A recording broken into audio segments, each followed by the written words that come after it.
আসসালামু আলাইকুম। আপনারা অনেকেই আবরারের আপডেট জানতে চাইছেন, আবরারের এখন কি অবস্থা, আবরার কেমন আছে। আল্লাহর অশেষ রহমতে আবরার অনেকটাই ভালো আছে। দীর্ঘ 25 দিন চায়নার বেইজিং জিন্দু চিলড্রেন্স হসপিটালে চিকিৎসা নিয়ে আবরার সুস্থ হয়ে বাংলাদেশে ফিরছে আপনাদের দানে, আপনাদের দোয়ায়।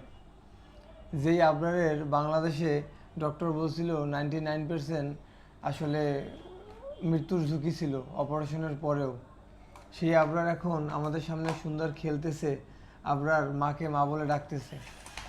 আবরার আলহামদুলিল্লাহ ভালো আছে। আবরারের হলো এখনও ব্যান্ডিজ আছে, ওর প্রত্যেক দিন ড্রেসিং করতে হয় এবং এই আবরারের 3 মাস পর্যন্ত ওর কিছুদিন পর পর ডক্টররা যখন মেসেজ দিবে চেক আপ করে চায়নাতে পাঠাতে হবে, চায়নার হসপিটালে পাঠাতে হবে। ডক্টর সেই রিপোর্ট দেখে তারা জানাবে যে আপনার অবস্থা কি আর কি করতে হবে। আশা করি আলহামদুলিল্লাহ ভালো আছে, আপনাদের দোয়া করবেন।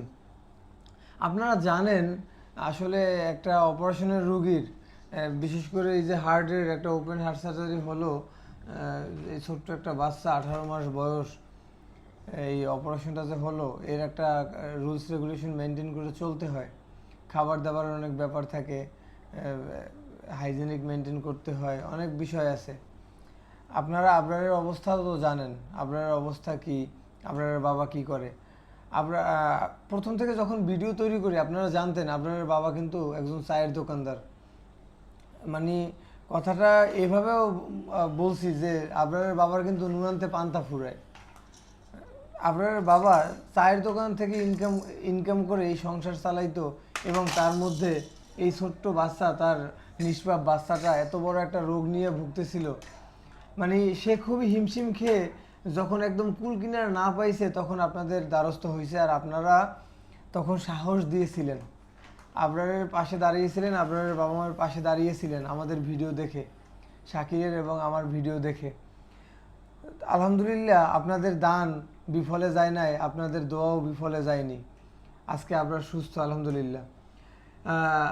ভাই, আসলে আপনি যে চায়ের দোকান পরিচালনা করেন, চায়ের দোকান যে চালান, এরপরে যে সংসার চালাতে আপনার আসলে হিমশিম খেতে হয় কিনা, একটা চায়ের দোকান চালিয়ে কত টাকা ইনকাম করেন? কত টাকা ইনকাম আর হয় চায়ের দোকানে, এটা তো সবাই জানে। আর একটা চায়ের দোকানে আর কয়টা ইনকাম হয়? আজ বর্তমানে মনে করেন না, আবরারে যখন সমস্যা ধরা খাইল তখন দোকানে মাল সামানা যা ছিল মনে করেন না, এমনি এমনি আবরারের পিছনে যাই ছিল সব শেষ, দোকান খালি একবারে। দোকান খালি হয়ে আছে, কিছু নাই দোকানে।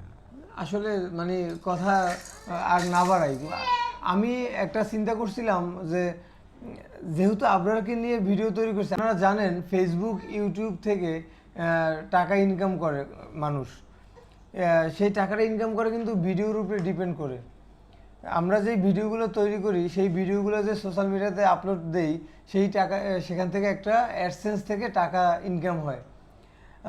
আমি শাকিলকে ব্যক্তিগতভাবে একটা পরামর্শ দিয়েছিলাম যে শাকিল, আবরারকে নিয়ে যে আমরা ভিডিওগুলো তৈরি করছি, তাহলে আবরারের এই অ্যাডসেন্স থেকে যে টাকাটা ইনকাম হয়েছে, আবরারের বাবার তো আসলে খুবই মানে করুণ অবস্থা, তার তো সংসার চালাতে হিমশিম খায়। এখন এই যে আবরার বাংলাদেশে আসছে, আবরারের ভালো মন্দ একটা খাবার খেতে হবে, আবরারের ড্রেসিং করতে হবে, আবরারের মানে চলতে তো খুবই কষ্ট হয়ে যাবে। তো সেক্ষেত্রে অ্যাডসেন্সের টাকাটা যদি আবরারের পিছে ব্যয় করি তাহলে কেমন হয়? মানে আবরারকে কিছু, আবরারের বাবাকে কিছু একটা করে দিলাম, এই যে আবরারের চিকিৎসাটা যে শুরু করছি থেকে এই পর্যন্ত আপনাদের পরামর্শ ছাড়া আমরা কিছুই করিনি। তো আমরা যে এই উদ্যোগটা নিয়েছি, আপনাদের পরামর্শ চাই যে এই অ্যাডসেন্সের টাকাটা, যে শাকিলের অ্যাডসেন্সের টাকাটা যে আমরা আবরারের বাবার দোকানের পিছনে খরচ করব, আবরারের বাবার দোকানের মালামাল তুলে দিব, আপনাদের পরামর্শ চাই। আপনাদের পরামর্শ আশা করি আমাদেরকে জানাবেন ইনশাল্লাহ।